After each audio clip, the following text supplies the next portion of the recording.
Here we have a few fawaid and a few myth-breaking rules that we can extract from this qawl of Ibn Khaldun. So first he says that the Arabic language, or the language in general, speaking a language, is to be able to convey what you intend to say. You convey what you intend to say. So this means that for somebody who's a perfectionist like me, for example, one problem that I had when I was learning the Arabic language is that in the beginning, you want to say everything correctly.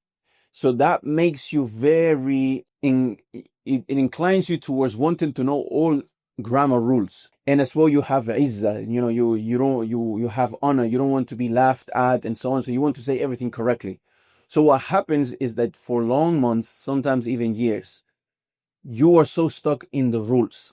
But the purpose of the language is to convey a meaning. Whether it's correct or wrong, if the person understands what you're trying to say, even if you use sign language to support your speech and he understands it, you are speaking the language. You might not be 100% fluent, but you are speaking the language. And this is why Andalus Institute, I say that after 14 lessons, students are speaking the Arabic language because they are fully relying on Arabic. السلام عليكم ورحمة الله أولا يا ربيب. وعليكم السلام ورحمة الله وبركاته. الحمد لله أنا بخير، وأنت أستاذ؟ الحمد لله أنا بخير. ما اسمك يا أخي؟ اسمي ربيب. ومن أين أنت؟ أنا من أستراليا. ما شاء الله. أي مدينة في أستراليا؟ مدينة سيدني. سيدني، ما شاء الله. وكم عمرك الآن؟ أبلغ من عمري 24 عام. ما شاء الله. وهل عشت حياتك كلها في سيدني؟ نعم، أنا مولود في سيدني. ما شاء الله. ووالداك من أي بلد؟ هما من بنغلاديش. ما شاء الله. وهل لك إخوة وأخوات؟ نعم، أخ وأخت فقط. طيب، ما هذا يا ربيب؟ هذا قلم رصاص. جميل.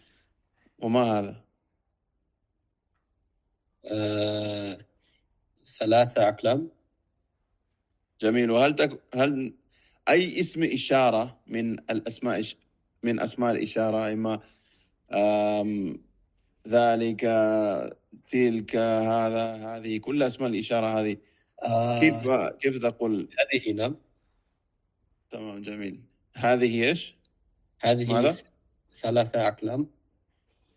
جميل، هذه 3 أقلام. تمام. وهل تظن أن هذا القلم الرصاص جديد أم قديم؟ أظن جديد أستاذ. لماذا؟ كلهم طويلة. نعم. كلها طويلة. كلها طويلة، نعم. Their speech is not 100% correct, obviously. We still haven't gone through a bunch of chapters of grammar and morphology, but they are able to convey what they want to say in Arabic. And then they are able to, if they don't understand something is being taught to them, they are able to ask in Arabic, what does this mean? So I cannot emphasize on this enough. Learn the Arabic language, follow a structured process that you can go from A to Z, like we have at Andalus Institute. If you want to know more about it, go ahead and check the first link in the description, as I said in the beginning of the video. But do that and you will live in a different universe with the tools that you will gain after learning the Arabic language and the access that it will give you to the revelation of Allah Azza wa Jal.